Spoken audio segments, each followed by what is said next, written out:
What is up, my fellow movie nerds? My name's Barry King, and I am that weird movie nerd.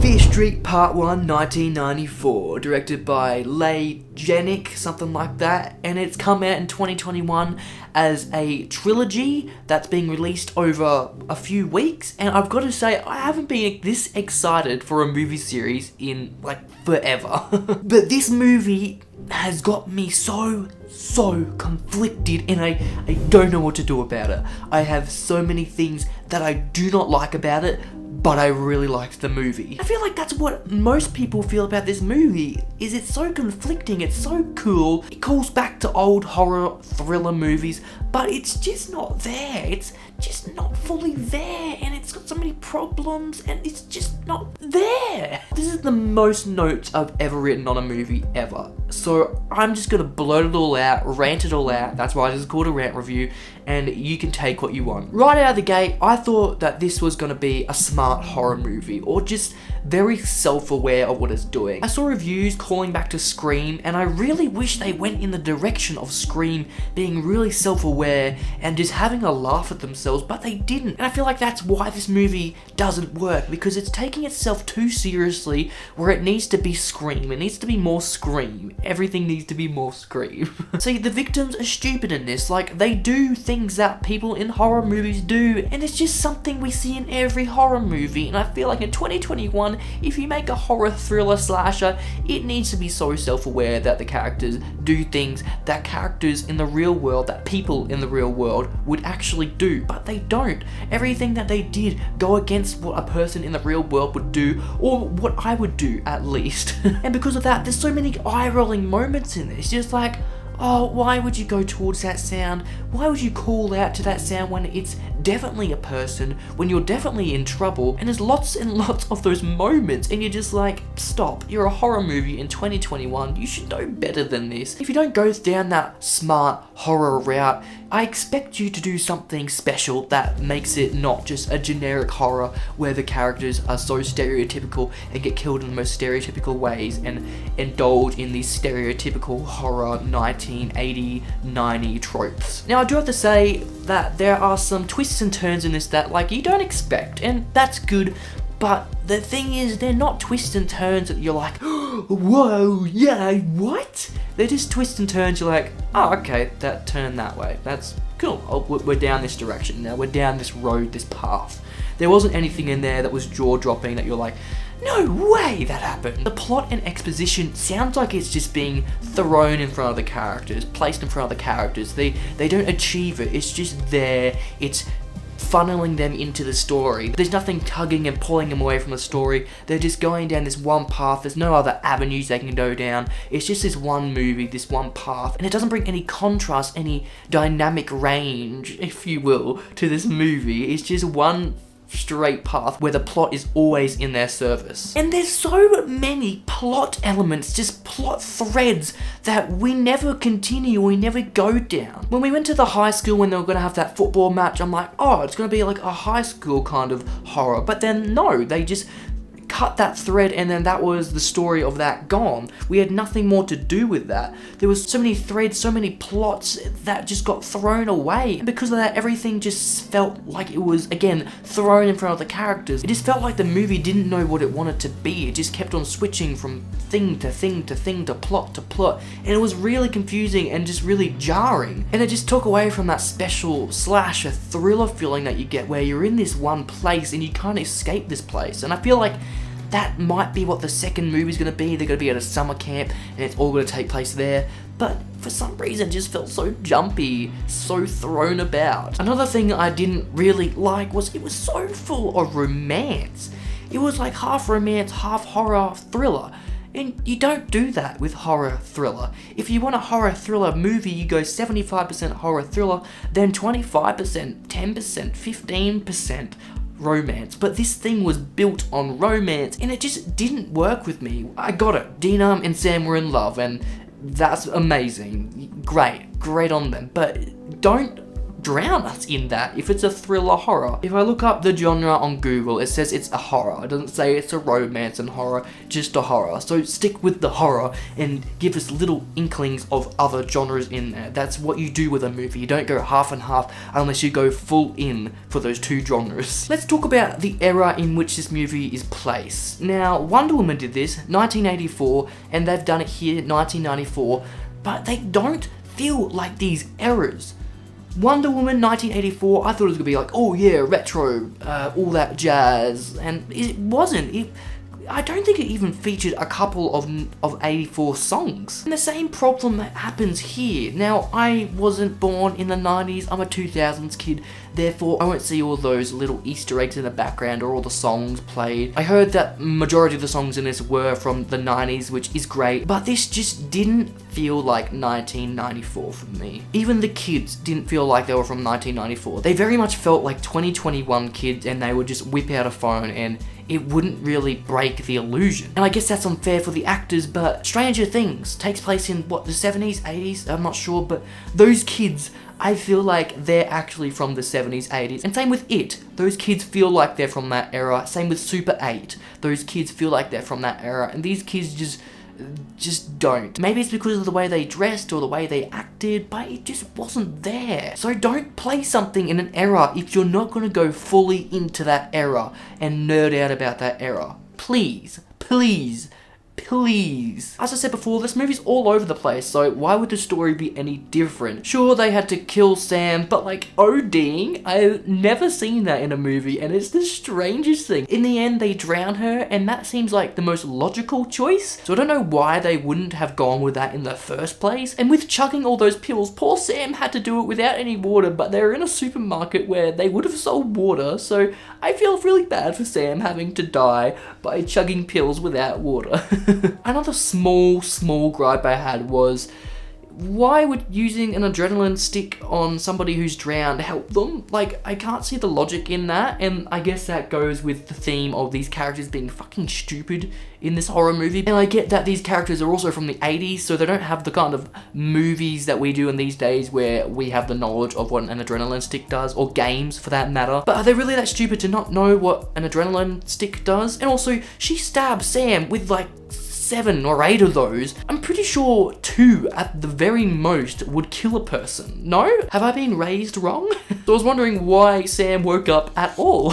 Now, horrors I've seen in the past are usually scary, and this one just, no, there was no scares that got me, and it didn't feel like the scares were trying to do that.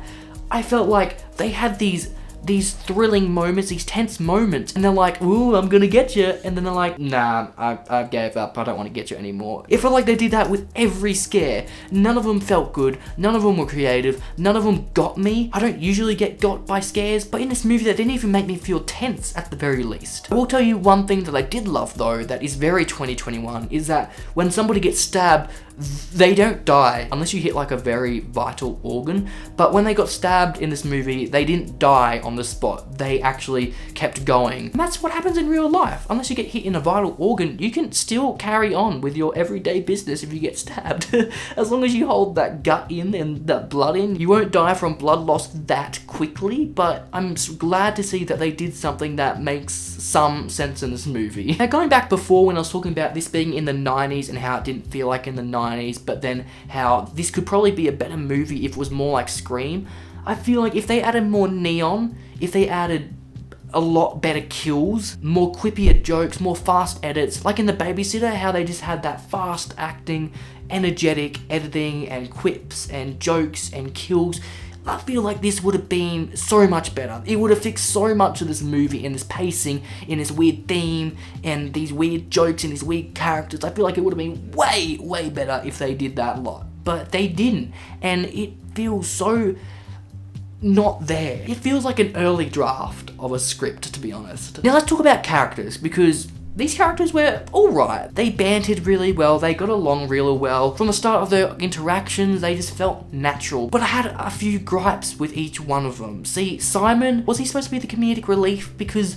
He was such a weird person, and although I liked his character, he just didn't land with me. None of his jokes landed with me. I didn't find him funny. I kind of found him irritating at some times, and he's kind of that stoner Shaggy Rogers character, and I feel like he should have been more funny, and that would have served so great to this character and this group of people. Next, let's talk about Dina. Dina was such a bitch. She was such an unlikable character.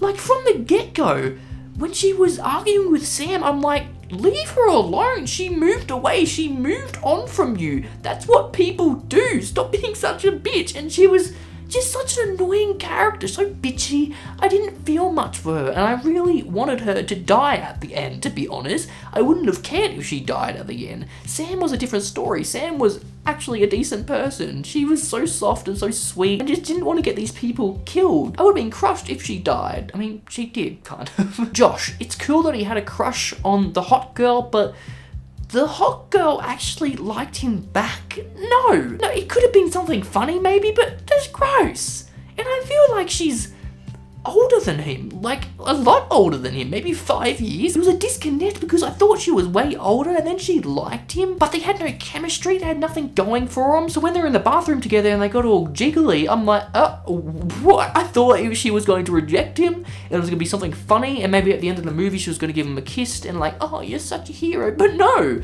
they went full into this relationship and I have no idea why. Dialogue between these characters was meh. Like, at times I'm like, yeah, don't say that, that's not what people say, and other times it was alright. Dialogue was just dialogue in this. It wasn't anything special, it wasn't tremendously horrible, but it was, I reckon, a 4 out of 10. I really loved at the end how they killed the B-list characters, Kate and Simon. That was great, but it really felt like the script said, yeah, we're done with you, you can go, and they died at the exact same time, in the exact same scene. It was cool, it was sudden, it was out of nowhere. I thought they were going to survive, but killing them off like boom boom, not like boom boom, is really weird and really jarring. And if you're gonna do that, kill more people. Kill Josh, please.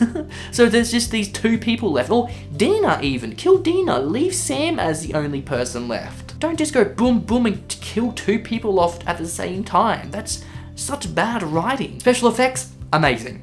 They were just, yeah, great. They were great special effects. I've got no complaints about them. They were cool. They were everything a slasher needed to be. So, thumbs up to the special effects team. I had 2 big problems with this world they're in. First off, where the hell are all the people? I felt like this was just the main characters, some B characters, some C characters, and then they were the only people who lived in this town. Like, sure, it was nighttime when most of this stuff was happening, but there was just like not even one person, one car down Main Street. It was really weird, and especially in the hospital when they were screaming and arguing, nobody came out to shush them. Because apparently there was only the receptionist and the guy who gives Kate her drugs. Like, where was everybody else? Where was the other patients who weren't really sick but could intervene? Like, they could walk and they were just there because they had COVID or something. Like, where were they? There was no one in this world besides the characters who served something to the plot. The killers in this, they look fucking dope when they did those flashbacks. I want a movie about every single one of those killers. They were just so cool. They just looked like those 80s, 90s, 70s killers, and I wanted everything to do with them. And I'm just pumped for this trilogy. I'm really pumped for this trilogy, especially the second installment, because I love summer camp movies, and this looks like it's gonna be everything I love about summer camp horror thriller slasher movies. But it does feel like somebody went to Netflix and said, hey, wouldn't it be cool if we made 3 movies and they came out 1 week after each other and it was a trilogy? And Netflix was like, do it. And they're like, cool, you have any ideas? And Netflix was just like, no ideas, but you've got a year to write, edit, shoot, promote, and release this, so go ahead. I get if they weren't connected that heavily, but they really are. So take more time with these movies, please. And that's the final gripe I had with this movie, was it was too connected to these other movies. Sure, they're in a trilogy, sure, they're heavily connected, but I feel like that's where this movie kind of lost some of its touch, is it focused on this being a trilogy movie rather than its just own movie. I would have been happy if they like breadcrumbed the other movies in this and then just put more effort into this movie, more focus into this movie, and that maybe would have made it a bit better. But it felt like a whole promotion for this next two movies. And that's one huge gripe I have with movies, is that don't focus on what's coming after the movies. Focus on this movie and then put little eggs, little Easter eggs, little crumbs in the movie to connect to another movie. Okay? Yeah. I love this movie. I really loved it, but there was so much wrong with it. So that's why I'm giving it a 3 out of 5, because it was better than average, but it wasn't great to make it such an amazing Scream kind of rating. So yeah, a 3 out of 5 for me. I'm fucking pumped for the next movie and the movie after that. Hopefully they're just as good as this. Better, I'm hoping. So I'll see you in the next review when this next movie comes out, and we'll talk about it and I'll tell you what's shit about it and what's great about it. But for now, thank you so much for watching this video. If I said anything wrong, if I said anything right, if you want to talk about anything further, comment it down in the comments. We'll have a little rant, a little banter. We'll just talk about this movie because there's so much to unpack about it. Also, if you've got a movie you think I'd like, pop it down below as well, and I'll get around to reviewing it once I watch it in the near distant future. But thank you guys for watching this video, and I'll see you in the next review.